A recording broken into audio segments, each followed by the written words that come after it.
Bom dia, minhas irmãs, meus irmãos da Estrada de Damasco. Com grande alegria que estou novamente aqui com vocês em mais um domingo. E nesse momento eu peço a todos, se puderem fechar os seus olhos, respirar profundamente. Nós vamos imaginar a nossa querida Mãe Maria. Maria de Nazaré, Mãe de Jesus. Ela nos abraça, nos acolhe como uma criança espiritual que somos, oferecendo grande amor. E ela nos leva a um local onde reencontraremos o Mestre Jesus.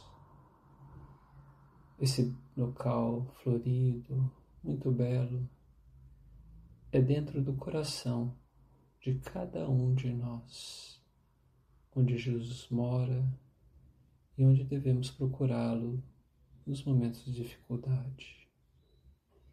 E pedindo o acompanhamento do Mestre em mais esse dia, nós dizemos graças a Deus e a Jesus.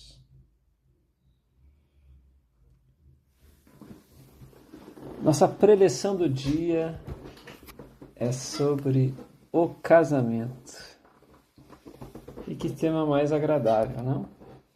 Um tema que nos permite aprender muito uns com os outros. O casamento, ele é uma evolução na sociedade.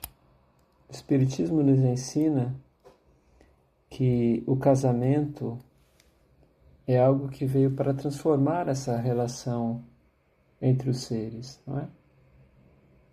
Quando avaliamos, pensamos os homens da caverna, nos tempos primitivos, onde só existia a lei da força, onde não existia o senso de família. Depois, quando de caçadores migramos para cultivadores, criando então fazendas, arando os campos, constituindo famílias, vivendo juntos. Criamos esses laços de amor. E as próprias leis sociais, elas foram sendo alteradas, indicando que o casamento nos dá direito, nos traz deveres,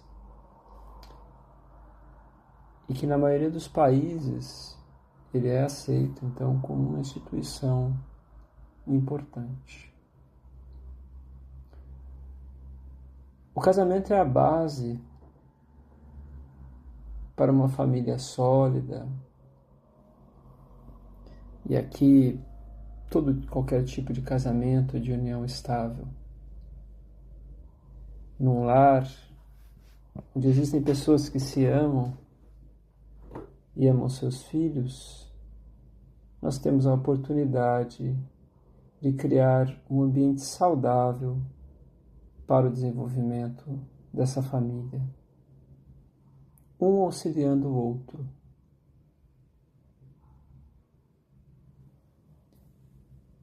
Temos também como uma evolução do próprio casamento, nessa união estável, a monogamia, né? Tido por muitos estados, muitos países já como lei. Ainda temos a poligamia em alguns países, também em algumas religiões, mas entendemos que com a evolução e o passar dos tempos, né, caminharemos para a monogamia, que, segundo o que nos ensina também a doutrina, é o regime mais adequado, mais equilibrado. Como aprendemos com a doutrina espírita, um casamento, uma relação, né, estável, ela pode ter diferentes motivos, diferentes origens.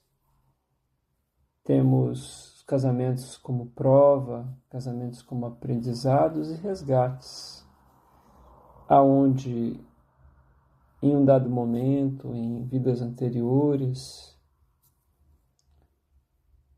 esse casal, ele se machucou, esse casal contraiu dívidas entre eles que precisam ser solucionadas. Isso dá origem a casamentos onde muitas vezes, quando não existe entendimento, responsabilidade das duas partes, com agressões morais, físicas, com desprezo. Isso acontece também muitas vezes devido à idealização do nosso parceiro, da nossa parceira, porque quando começamos um relacionamento sobre a luz da paixão, né, daquela vontade quase cega, que a gente não enxerga, estar junto com a pessoa, que a gente não enxerga os defeitos, a gente passa a idealizar e passa a pensar naquela pessoa como o príncipe encantado, como a princesa, como um ser perfeito. E devemos lembrar, meus irmãos, minhas irmãs, que na Terra ninguém é perfeito. E que a nossa felicidade, conforme Joana de Ângeles nos ensina em vários livros, e conforme encontramos também em muitos outros livros da doutrina espírita, ela nasce do nosso autoconhecimento, nossa maturidade espiritual, para saber que apenas nós mesmos podemos escolher ser felizes e que a nossa felicidade não pode ser depositada na mão de outro ou de outra. Ela depende única e exclusivamente de nós mesmos. Para buscarmos também afinidade, não é, com o nosso parceiro, com a nossa parceira. Porque os casamentos que dão certo, né, os casamentos felizes, são de espíritos afins, que muitas vezes lá no plano espiritual decidiram vir juntos para construir, para progredir, também para resolver pequenas questões, não é? Então, existe uma migração da paixão, né, do início, daquela chama, para o companheirismo, onde temos uma relação baseada no auxílio mútuo, nas dificuldades que devemos vencer em conjunto, nos momentos de alegria, né, na satisfação quando nosso companheiro, nossa companheira consegue atingir algo, né, sem essa competição. Estamos juntos, construímos juntos. E o sucesso do casamento, como havíamos dito, é da responsabilidade dos dois. Devemos ter paciência. Então, decidir olhar sempre o melhor de cada um. Porque se entrarmos numa espiral de ficarmos encontrando apenas defeitos, falhas do nosso companheiro, da nossa companheira, rapidamente entraremos num ambiente conturbado, difícil. Mas se escolhemos o contrário, ter foco nas virtudes, aí sim encontraremos no outro aquilo que nos fortalece. Mas devemos ter paciência com quem está do nosso lado. Devemos, no início já do relacionamento, talvez entender Até que ponto, quais são os pontos que estamos sujeitos a suportar no relacionamento, características, identificarmos, né, as qualidades, mas também os pontos de melhoria, os defeitos de quem está do nosso lado, e nos decidirmos, né, de continuar, de traçar ali uma relação conjunta, onde aceitaremos essas virtudes, esses defeitos. E é muito importante também que em uma relação, né, o casal tenha objetivos que vão além dos filhos. Porque uma vida dedicada aos filhos, quando os filhos crescem e de forma ideal eles partem, né, para constituir as suas famílias, se não existe mais nada, tudo que foi construído foi em torno dos filhos, fica um vazio. E aí é nesse momento que a gente vai ver muitos casais se distanciarem, a gente vai ver as separações, hoje tão comuns, né? É tão comum quando chega nesse momento. Como eu tinha destacado, não deixar os problemas crescerem. Então, se discutimos, se brigamos, se aconteceu algo que deixou desconfortável, tentar ir dormir sem levar aquela mágoa dentro de nós, não deixar, né, os problemas virarem bolas de neve, que com o passar do tempo serão muito mais complicadas de serem tratadas. Devemos resolver os problemas de imediato. E sobre a separação, né, o divórcio, não devemos nem banalizar o tema, né, como ouvimos muitas vezes, eu vou me casar, mas se não der certo eu separo. Então, com os primeiros desafios, dificuldades, o casal, né, se vê no direito de se separar. E a vida, nós sabemos que é feita de desafios, não é? E nem se sacrificar além de um determinado limite, aonde exista violência, aonde exista desprezo. E sabemos que a violência ela pode ser de várias formas. Então, a doutrina espírita, ela nos explica que devemos ter responsabilidade, buscarmos adequar a situação, vivermos em conjunto, não é? Para que possamos equalizar problemas ali do passado, para que possamos construir uma relação de amor. Mas, se a tua situação chegou num dado momento onde está fazendo mais mal do que bem, estamos contraindo mais débitos, né, do que viemos em virtude de coisas que aconteçam, enfim, é interessante, é importante ali parar e dizer, talvez nesse momento faça sentido cada um ir para o seu lado.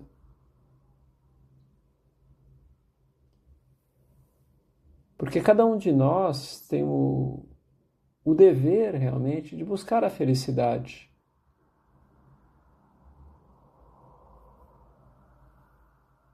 Que vem com a nossa maturidade espiritual, não é? Não depositar no outro novamente a nossa felicidade, saber que ela depende de nós mesmos. E que a gente não deve suportar uma relação de sofrimento por acharmos que estamos pagando algo que merecemos. Não é a forma certa de pensar. Isso não é maturidade espiritual. Então, uma vez divorciados, nós se tornaremos numa outra vida como marido e mulher? Como companheiro e companheira? Não necessariamente. A doutrina espírita nos explica que existem vários tipos de relação, né? Podemos nascer ali como mãe e filho, pai e filho, filha, sobrinho, amigo. Tem vários tipos de relações sociais. Então não precisamos necessariamente nascer numa mesma condição de companheiro, companheira. Não sabemos dizer, né? Temos infinitas possibilidades aí para vidas futuras. E quando aquele ou aquela que está ao nosso lado retorna à pátria espiritual, nesse momento, meus irmãos, minhas irmãs, nós temos que praticar o desapego, saber que ninguém é dono de ninguém e desejar o melhor para aquela pessoa que ficou e que foi também. Então, se necessário, se aquela pessoa que ficou, ela precisa, né, de uma companheira, um companheiro, que possamos, enquanto estivermos lá de lá, respeitar essa decisão por amor e vice-versa. Temos casos como contados, por exemplo, no livro Nosso Lar, o espírito Tobias, que enquanto esteve aqui na Terra, sua mulher faleceu e ele tinha filhos desse casamento, não é? E aí uma outra familiar, né, acho que prima da sua esposa, se não me engano, se aproximou dele. Nesse momento, a esposa, que estava no plano espiritual, ela passou a obsediá-lo no primeiro momento, até que ela entendeu que era a melhor situação aceitar, não é, que ele novamente pudesse se casar, para que pudesse ter suporte para cuidar dos seus filhos, que isso, nesse desprendimento, era amor. E ao regressar à pátria espiritual, né, sempre tem soluções para esse tipo de caso. Mas deixamos a pergunta, e quem nunca se casou, não teve filhos, falhou, né, na reencarnação? Foi um fracasso? Com certeza que não. Existem muitas situações diversas, situações de missões, como no caso podemos citar o caso do Chico Xavier, né? Fez um trabalho maravilhoso aqui para a humanidade, como o caso do Divaldo Franco, que teve mais de 50 filhos adotivos, uma instituição de caridade maravilhosa. Porém, devemos investigar os motivos para não queremos nos relacionar com o outro. Se o motivo é para não nos ferirmos, para nos mantermos numa zona de conforto, talvez faça sentido nos questionarmos. Porque aprendemos muito com as relações sociais, aprendemos muito com o casamento.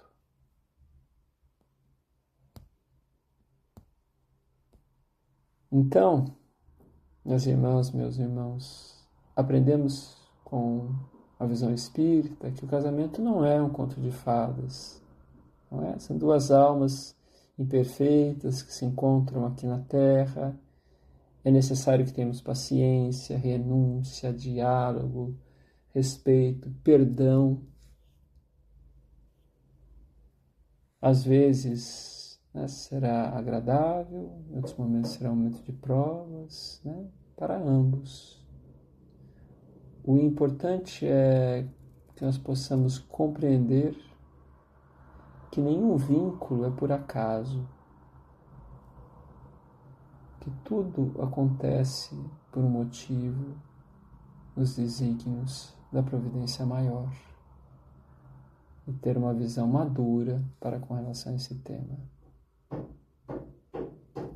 Então, amar no casamento não é apenas sentir, é escolher, contribuir, compreender e crescer juntos, com fé e coragem. Muita gratidão. Até a próxima semana. Fiquem com Deus.